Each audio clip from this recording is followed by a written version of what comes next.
están? Espero se encuentren bien. ¿Cómo está, doctor Víctor? Muy buenos días, doctora. Buenos días. Me alegra verlo que está pues conectado y atento a la clase. Es un placer para mí, pues bueno, compartir nuevamente con usted y con todos los participantes estos espacios tan formativos. Bueno, como ya saben, pues bueno, hay algunos que me conocen, otros que no.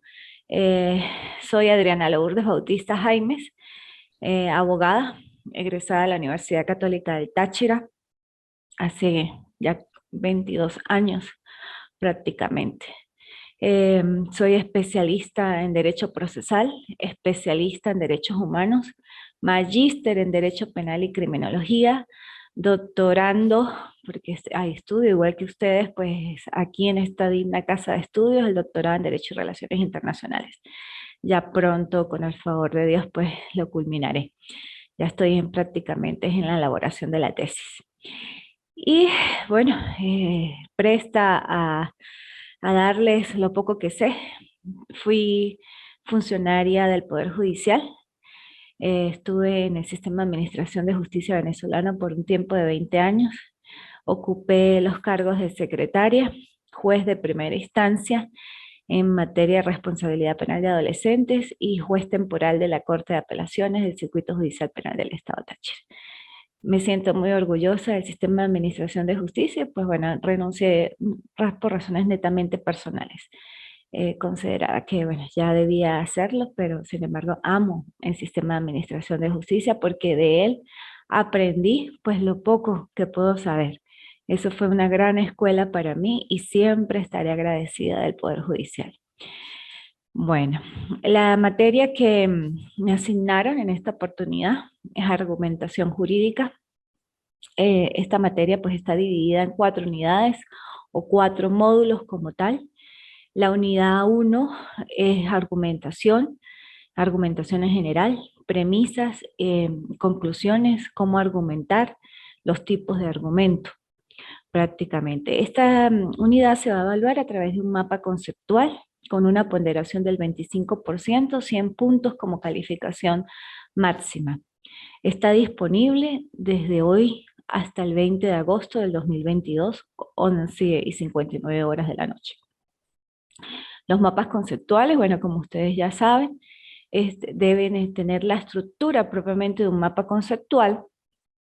Esto es que giren alrededor de un tema principal con flechas direccionales y conectores en palabras. Por eso se llama mapa conceptual. Son diferentes y difieren mucho de lo que son esquemas con corchetes o inclusive con flechas. Los mapas conceptuales siempre tienen un eje central donde va a girar y las demás temas que están alrededor de él, pues lógicamente tienen que estar conectados e interrelacionados entre sí. Y hay que saber, o sea, las flechas es precisamente pues para tener la dirección hacia dónde vamos a ir en el momento que estamos leyendo el mapa conceptual. El mapa conceptual, pues bueno, tiene que ir también dirigido sobre la unidad 1 específicamente, que es la argumentación en general. ¿Okay? La unidad 2 es el razonamiento, los tipos de razonamiento. Vamos a ver las falacias, los sofismas, las falacias en la lógica, en la retórica y en la dialéctica. Esto se va a evaluar a través de un trabajo monográfico con una ponderación de 25% también y 100 puntos de calificación máxima. El trabajo monográfico, como ustedes ya saben, pues bueno, tiene que ser de elaboración o de reflexión propia. Si bien es cierto, se fundamentan ¿no? las bases de un trabajo monográfico de doctrina y bueno, material que se pueda conseguir en la web de la misma doctrina, esto no puede ser copy-pegue de eso, de tanto de libros como de lo que se consiga en la web. Porque pues lógicamente hoy en día tenemos detectores de plagio y sabemos cuando un estudiante o un participante pues copia. No estamos haciendo nada si lo que llegamos es copiar y pegar en el trabajo. No. La idea es que ustedes dentro de lo que lean puedan pues inducir, deducir y establecer un criterio propio sobre lo que están leyendo. Lógicamente que si van a citar, eso sí es permitido en un trabajo monográfico, que ustedes tomen algún concepto, algunas características y pues las puedan encerrar entre comillas y me indican de dónde tomaron esa fuente, hacen las referencias bibliográficas y por supuesto las citas. Eso sí lo pueden hacer perfectamente. Lo que yo no quiero es que hagan extractos, copias del trabajo, de lo que consigan y lo hagan como suyo, porque si no lo están colocando entre comillas, es como hacerlo como suyo. Y eso pues eso es plagio. ¿Ok? Ese trabajo es mínimo el contenido. Cuando yo hablo mínimo el contenido, es el desarrollo del trabajo, 10 hojas, mínimo, mínimo. Lógicamente, si ustedes menos, pues la calificación será menos, pero mínimo de contenido tiene que ser 10. De que se pasen de 10 y lleguen a 20, no hay problema. Yo leo todos los trabajos, pero lo mínimo de contenido, porque pues siempre es medio largo, es 10 de contenido, aparte de tener, pues lógicamente, carátula, índice, introducción, la conclusión y las referencias bibliográficas. ¿Ok? Igualmente, ese trabajo monográfico está disponible en la web, en la plataforma, en el aula virtual, desde hoy hasta el 20 de agosto. La unidad 3 es la argumentación en el derecho. Allí vamos a ver la motivación, o sea, es la argumentación jurídica propiamente, cómo debe ser una argumentación jurídica o una argumentación en el derecho, y pues esto tiene que ver mucho con la motivación. La motivación, pues, no solamente de las resoluciones que puede emitir un órgano jurisdiccional, sino de la motivación que usted puede dar en el momento que asuma un cuestionamiento o un criterio propio. ¿Ok? Las razones de derecho, la justificación, pues lógicamente esta motivación tiene que tener una justificación en la base sobre la cual va a avalar ese criterio, el proceso de esa argumentación y va a ser evaluado a través de un ensayo. Ese ensayo también tiene una ponderación del 25%, hasta 7 folios puede ser el ensayo. Bueno, si se pasan un poquito no hay problema, pero bueno, lo ideal es que sea hasta 7 folios. Los ensayos como tal, cuando yo indico que deben tener introducción, desarrollo y conclusión, no es que me van a colocar introducción es esto, desarrollo es esto, conclusión, no, porque los ensayos no llevan títulos ni subtítulos. Los ensayos, producto de reflexiones propias, porque eso sí tiene que ser netamente propio, va a tener es en el momento que el lector, en este caso yo como su facilitadora, lo lea, observe que los primeros párrafos, los primeros 2 párrafos, porque tampoco puede ser mucho la introducción, es eso, la introducción, el ingreso, el abre boca al ensayo, que va a ser la argumentación en el derecho. Posteriormente va a ser el fuerte, el desarrollo, lo que se llama el contenido propiamente del ensayo, que va en la parte central de su estructura, y la conclusión, que casi siempre termina pues con los conectores o con las palabras típicas, finalmente concluyo así las cosas y demás. O sea, es una estructura básica, pero no es que me coloquen introducción, esto, desarrollo y conclusión, sino que yo les coloco que las partes de un ensayo son esas 3, introducción, desarrollo y conclusión, y sobre esa base ustedes hacen el ensayo. También está disponible en el aula virtual desde el día de hoy hasta el 20 de agosto. Y la unidad 4, que es los hechos, o la prueba de los hechos, la reconstrucción de los hechos, va a ser evaluada como tal, o sea, toda la unidad prácticamente, o sea, la cuarta unidad la voy a evaluar a su vez todas a través de una prueba con una ponderación de 25%, 2 casos. Esta prueba igual está disponible desde el día de hoy hasta el 20 de agosto. ¿Por qué está disponible? Porque son 2 casos que ya están en la web, que dice prueba. Ustedes lo van a leer y van a asumir en cada uno de los casos el rol de juez, el rol de fiscal y el rol de defensor, y van a argumentar bajo ese rol cómo ustedes diluidarían o resolverían esa situación, pero en una audiencia de presentación de detenido o en la llamada audiencia de calificación de flagrancia en fase preparatoria. No quiero que trasciendan, ahí está muy claro, eso a audiencia preliminar, a fase preliminar o a fase de juicio o a fase de ejecución. No, tienen que resolver los casos en el rol que les coloqué en cada uno, juez, fiscal y defensor, pero en una audiencia de calificación de flagrancia en fase preparatoria. Ahí es donde ustedes van a exponer los hechos. Por ejemplo, si en la audiencia de calificación de flagrancia hay 3 puntos determinantes que el juez decide, pero que son solicitados a su vez por el fiscal. ¿Cuáles son? Calificar o no la flagrancia en la aprehensión del imputado. Eso es una de las resoluciones o de los aspectos a tratar y a dilucidar en esa audiencia de calificación.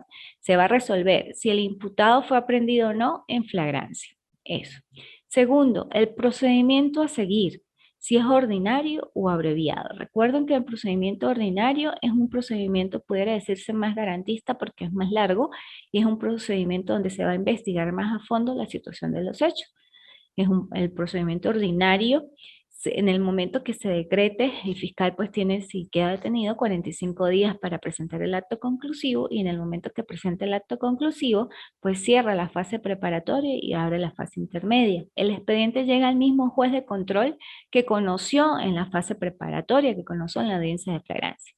Mientras que el procedimiento abreviado es un procedimiento breve, pues, como su nombre lo indique, porque suprime la fase intermedia y pasamos directamente a fase de juicio.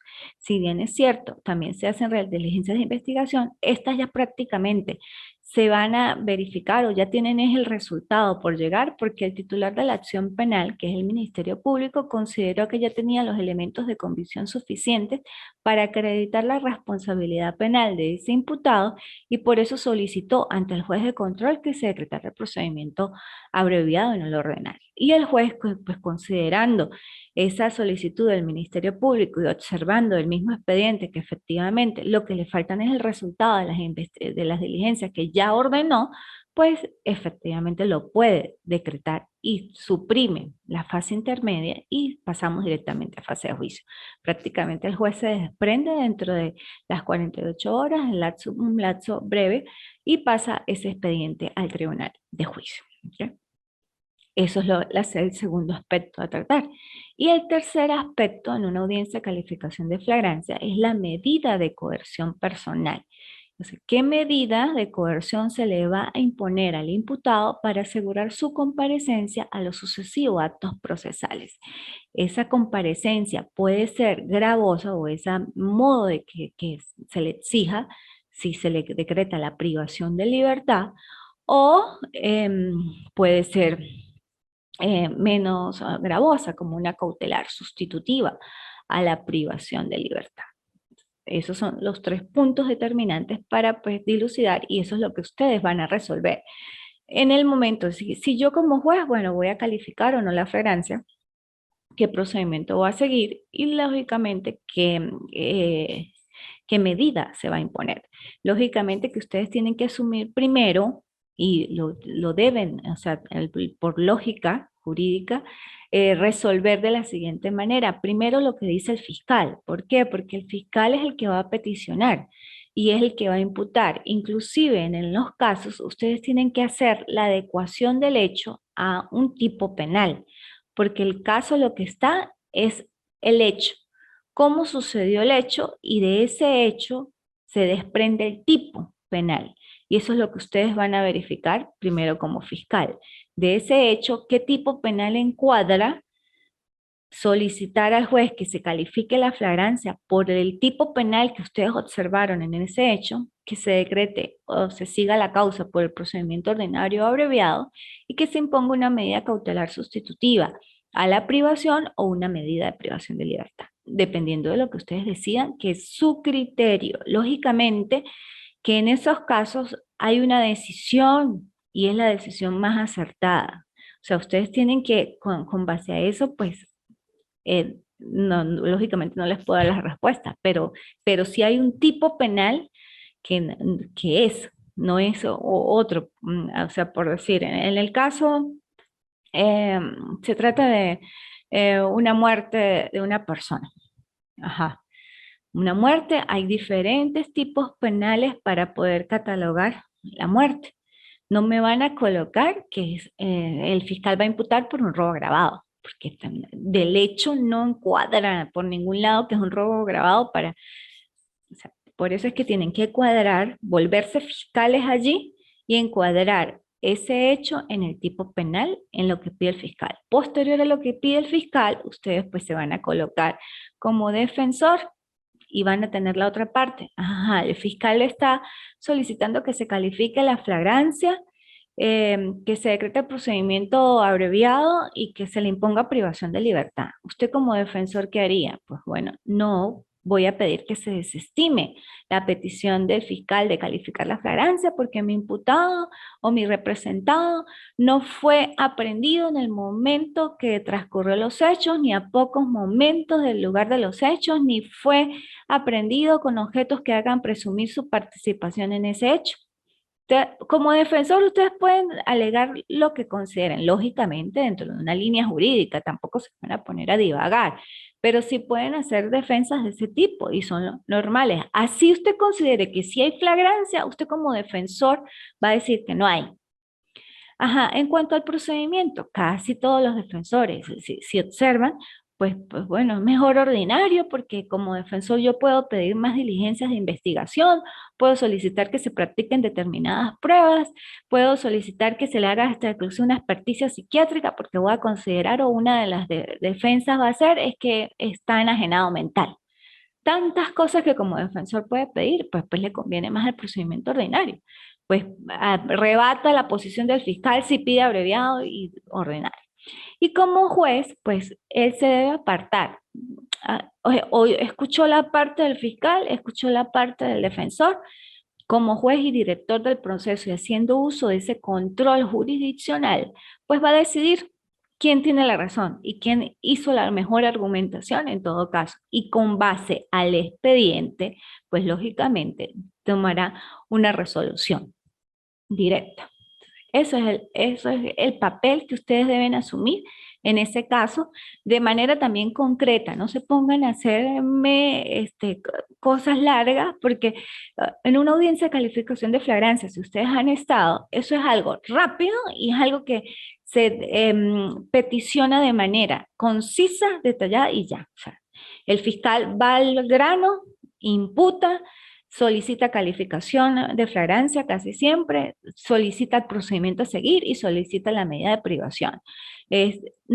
Ustedes pueden hacer una medio fundamentación, ¿por qué debe calificar la flagrancia? Bueno, porque sí se le encontró al detenido objetos que hacen presumir su participación en el hecho o porque fue detenido a pocos momentos de haber cometido el hecho. Los elementos de la calificación de flagrancia. El procedimiento, porque considero que el abreviado o el ordinario, dependiendo de lo que ustedes consideren, es el más idóneo. Y la medida, bueno, porque estamos en una zona fronteriza cerca del territorio colombiano y se puede avistar el peligro de fuga o obstaculización de pruebas porque puede dañar algunas pruebas. Y por eso como fiscal pido la privación de libertad. Es algo rápido, algo sencillo, no se van a fundamentar. Pero sí tiene que ser puntual en la calificación del tipo penal en el procedimiento en la medida. Y ya el juez verificará cuando ustedes ahí mismo, en el caso, asuman el rol del juez, bueno, decidirán. Y yo, como otra directora ahí en el momento, facilitadora y asesora, pues yo revisaré cuál es su argumentación, cuál es la línea que tomó y si efectivamente tiene una argumentación lógica, retórica, dialéctica, y lógicamente que dentro de la dialéctica está lo metódico, y que tienen suficientes bases como para poder persuadir. Y en este caso me van a persuadir a mí, que fue lo que efectivamente colocaron. Como les dije, eso tiene un tipo penal específico, tiene pues una decisión específica. Ustedes, pues, la decisión sí la pueden adecuar, eso es algo que yo voy a ver, es argumentación, pero el tipo penal sí es certero. El tipo penal no se pueden poner a divagar. En cuanto a las otras argumentaciones del contexto en general, en cada uno de los aspectos a tratar, eso sí puede ser, en este caso por decir relajado, porque es argumentación. Pero el tipo penal tiene que ser certero en el momento que ustedes califiquen y se vuelvan fiscales. Bueno, eso también va a ser por 25%, 100 puntos como calificación máxima. ¿Alguna pregunta con respecto al plan de evaluación? Profesora, no entendí algo. Ajá. La cuarta actividad es un examen. Sí, Es esa un actividad va a examen. ser examen. Ah, ok. Sí, pero es un examen, o sea, que está abierto, que es en la Ajá. plataforma, que con Ok. base a la prueba que está ahí, a los dos casos, ustedes van a resolverla.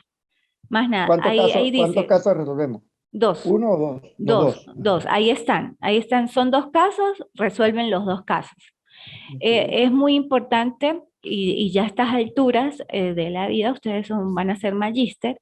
Un abogado, pues y más en el área penal, que ustedes están haciendo la maestría en penal, tienen que manejar las dos jurisdicciones, jurisdicción ordinaria y jurisdicción especializada. Cuando yo hablo de jurisdicción especializada, en este caso particular, me estoy refiriendo al sistema de responsabilidad penal de adolescentes, porque recuerden que hay jurisdicción especializada en materia de violencia. En el caso de las damas, de las mujeres, en la ley orgánica del derecho de las mujeres a vivir una vida libre de violencia. Eso también es una jurisdicción especializada. En los casos que yo les planteé, hay jurisdicción ordinaria y hay jurisdicción especializada. Y como abogados, pues tienen que conocer las jurisdicciones y cuáles son las instituciones procesales propias de cada jurisdicción. Por eso es muy importante a veces, o sea, ir un poco más allá de lo que es el derecho, porque si ustedes se ponen a ver, uno estudia derecho, lo digo también por experiencia propia, yo estudié derecho y en mi universidad, a mí solamente me hablaron de las dos jurisdicciones, pero nunca me explicaron como tal jurisdicción especializada en materia de responsabilidad penal de adolescentes.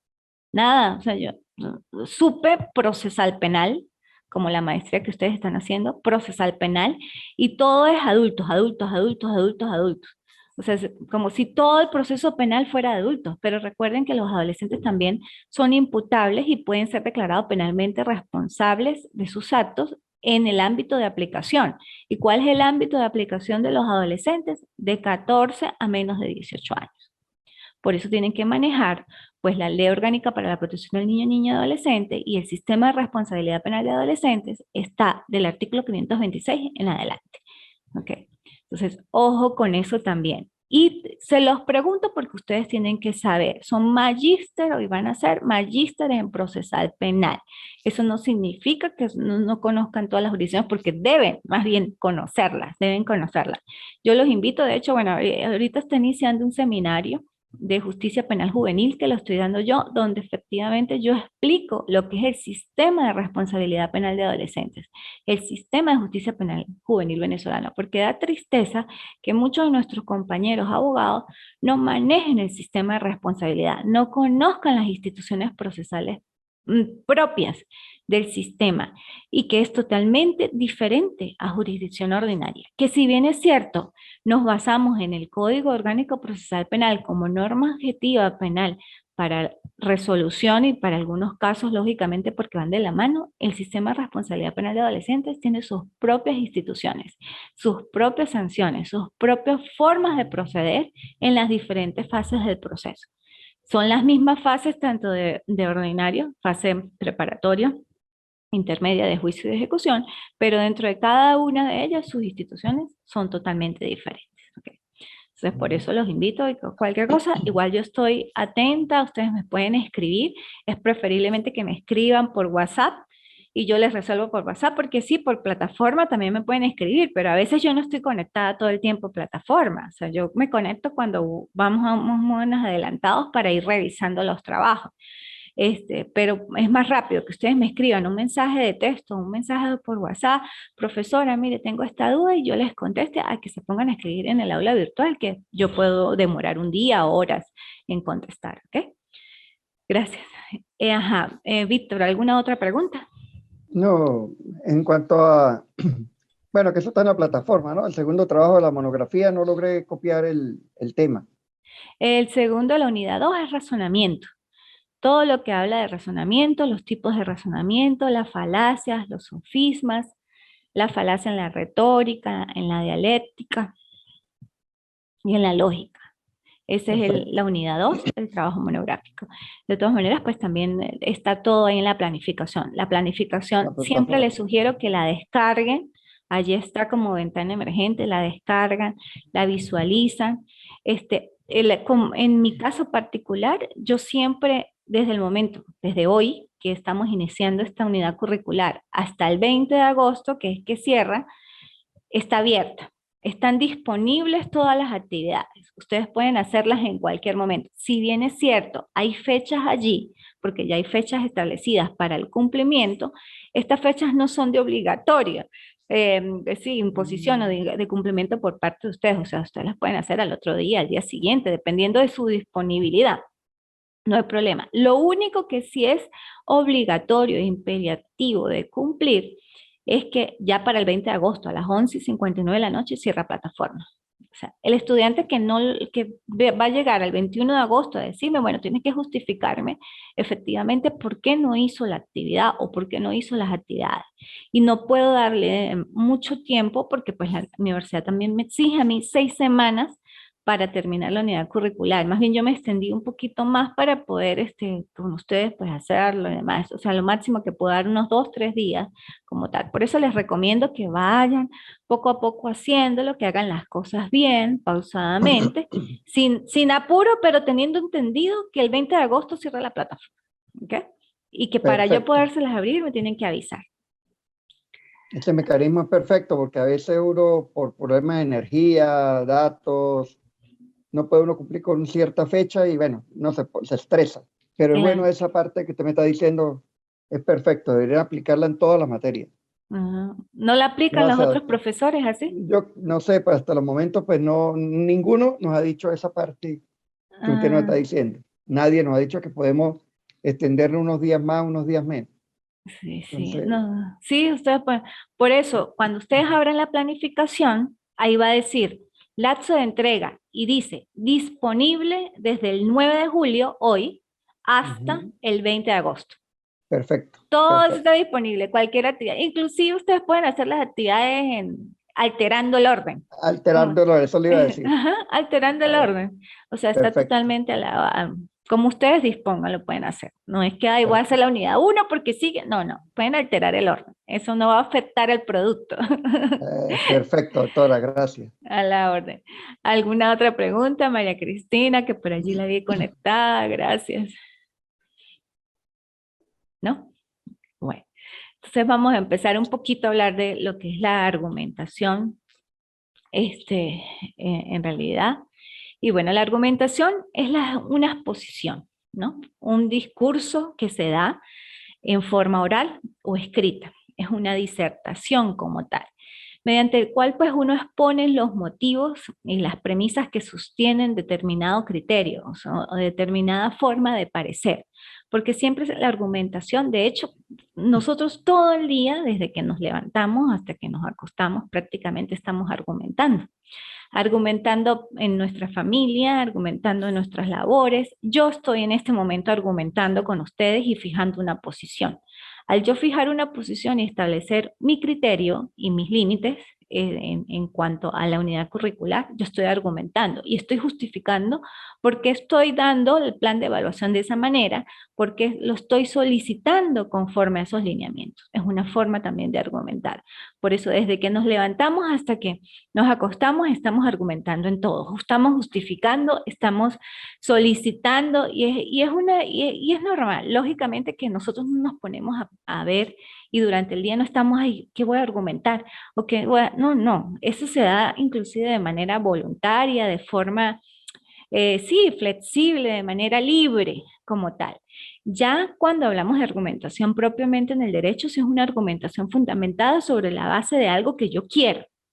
Y sobre ese objetivo que quiero, pues lógicamente mi argumentación tiene que ser más persuasiva, que yo logre un fin. ¿Y cuál es ese fin? Que pueda convencer a la parte que me está escuchando de lo que yo quiero que decida en todo caso a mi favor. Por eso, la argumentación pues deriva de un término latino de argumentar y esta a su vez proviene de argumentare y significa pues discutir, dejar en claro en ese momento. Sus componentes pues son arguere, dejar claro como lo dije, y conseguir un fin, tener un resultado mediante la argumentación propiamente dicha. La argumentación pues es un sustantivo femenino y consiste en eso, defender mi razón, defender mi criterio, pero también, o sea, defenderlo sobre la base de posiciones fundamentadas, porque eso vamos a verlo ya en el tema 2 cuando hablamos de falacias, que son argumentaciones, pero son argumentaciones que llevan a la falsedad o que conllevan algún tipo de proposición falsa. Por eso las argumentaciones pueden ser tanto afirmativas como verdaderas y falsas. O sea, la argumentación es sobre la base de un criterio para fijar y defender una posición y para defender mi posición o mi razonamiento sobre la base de una justificación. Puede ser una justificación que tenga un basamento cierto y verdadero o puede ser una justificación que tenga un basamento falso, pero que producto de mi argumentación y de mi retórica y de mi dialéctica, pues yo llegue tanto a convencer y a persuadir a esa otra persona. Por eso, cuando hablamos de retórica, es una disciplina que efectivamente conlleva al arte de la discusión, del arte del discurso, el arte de hablar con elocuencia, con elegancia y con convencimiento. Yo en este momento puedo utilizar la retórica y a través de mi retórica, utilizando la dialéctica como también como una forma de discurso metódico, puedo a ustedes tratarlos de convencer sobre lo que yo les estoy diciendo. Y ustedes verán si efectivamente lo toman o dirá la doctora, ¿será que tiene razón o no tiene razón? La argumentación será eso, una posición, un discurso. Pues ahí ya queda por parte de ustedes indagar, pero lógicamente que sí es. Pero eso es parte de la retórica, de la elocuencia que yo puedo tener en el momento de estar argumentando una posición o defender una decisión, un criterio de forma oral o escrita. No necesariamente la argumentación tiene que ser oral. En este momento estamos orales, en las audiencias son orales, pero la argumentación también puede ser escrita a través de disertaciones escritas, que son las llamadas solicitudes o escritos o cualquier cosa que ustedes puedan hacer por escrito y que necesiten fijar una posición. Al fijar una posición y defender una razón, ya es una argumentación allí inmersa. Inclusive, por decir, yo puedo argumentar y decir, aquí está el café negro, sin azúcar. A mí me gusta el café o el café es mejor negro y sin azúcar. Estoy haciendo una afirmación y es una posición que para mí el café mejor es negro y sin azúcar. Estoy argumentando, ay, ¿por qué dice usted eso? Bueno, porque pierde mejor, si le echo azúcar o si le coloco azúcar, pierde su sabor, para mí, pierde su sabor, ya hay un elemento, y eso sí es verdad, un elemento aditivo, adicional al café que le estoy colocando y pierde un poco el valor o la sustancia de lo que es el café.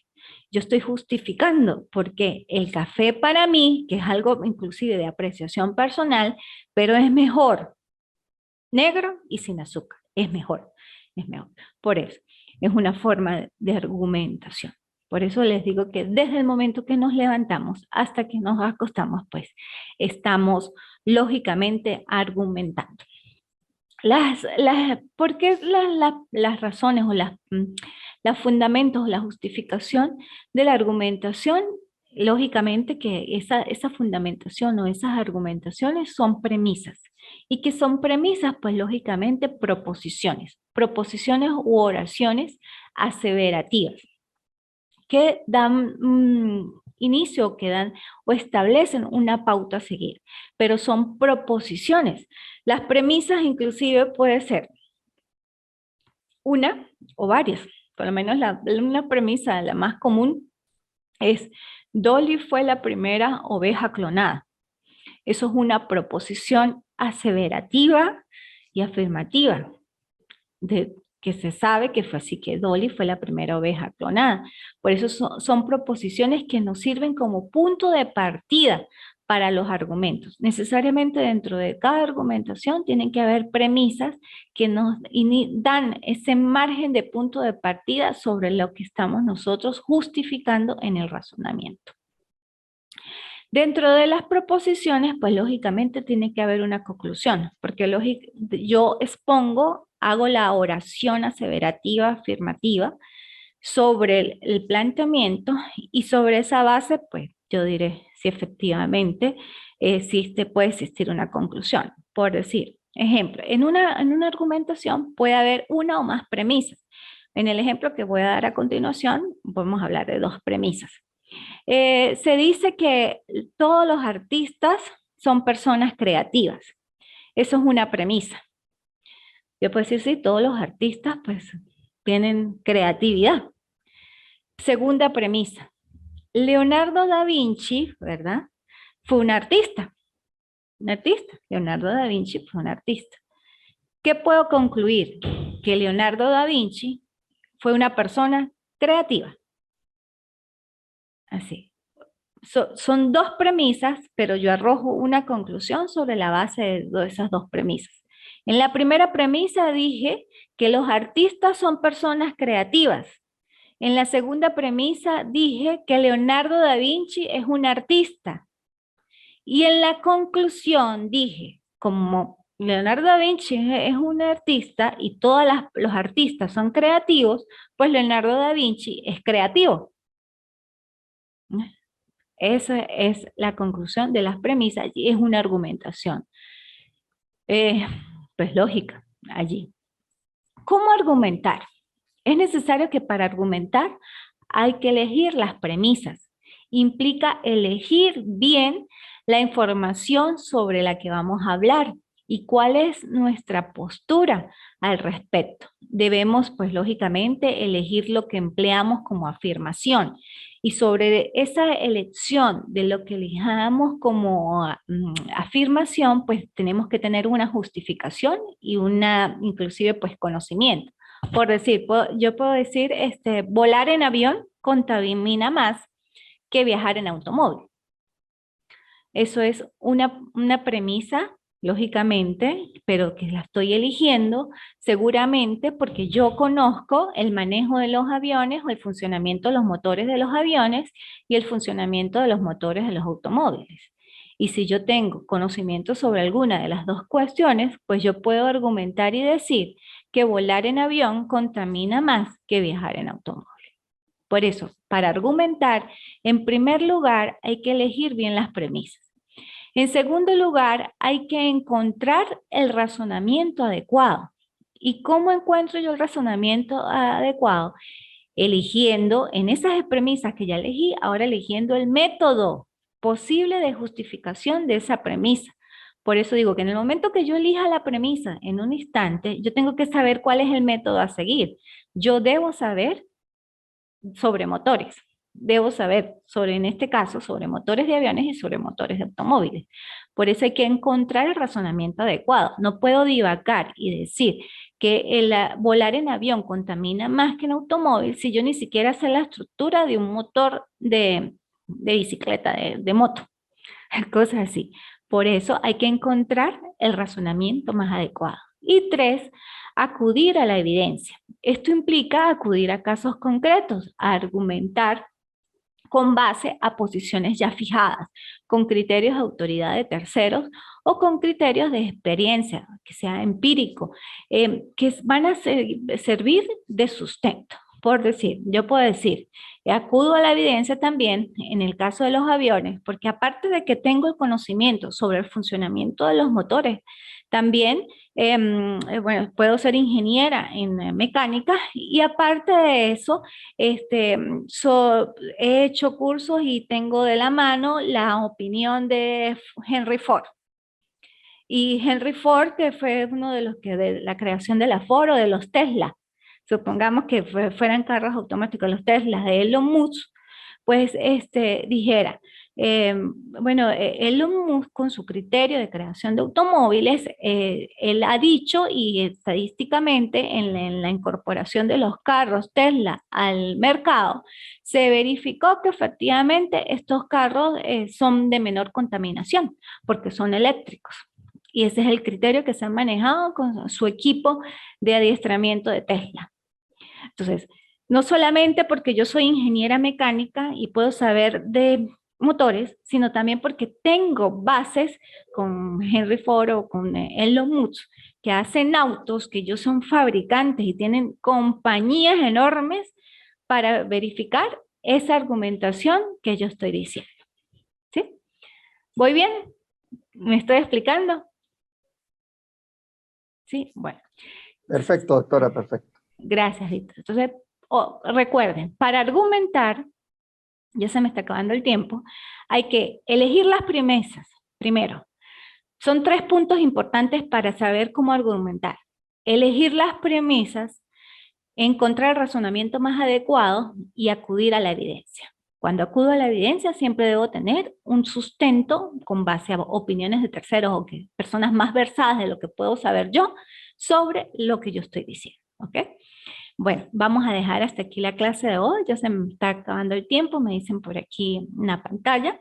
En la próxima clase vamos a ver los tipos de argumentos, los razonamientos y ya vamos a ver un poco más de las falacias.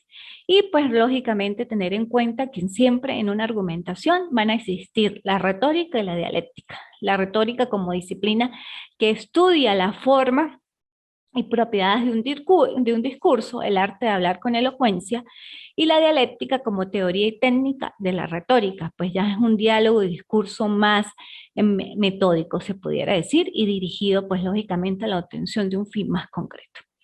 Muchas gracias, feliz fin de semana, que Dios los bendiga y estamos en contacto. Nos vemos, bueno, en la próxima oportunidad.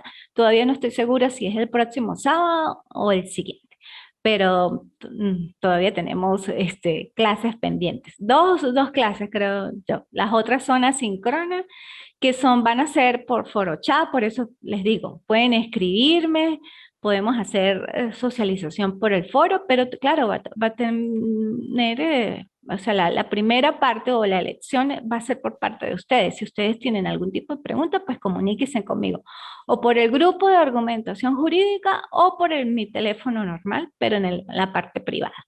Y yo con gusto, pues, les atenderé. ¿Estamos bien? ¿Alguna pregunta? Por ahora nomás, por mi parte. Sí. Gracias, gracias por ese discurso que nos dio, esa argumentación.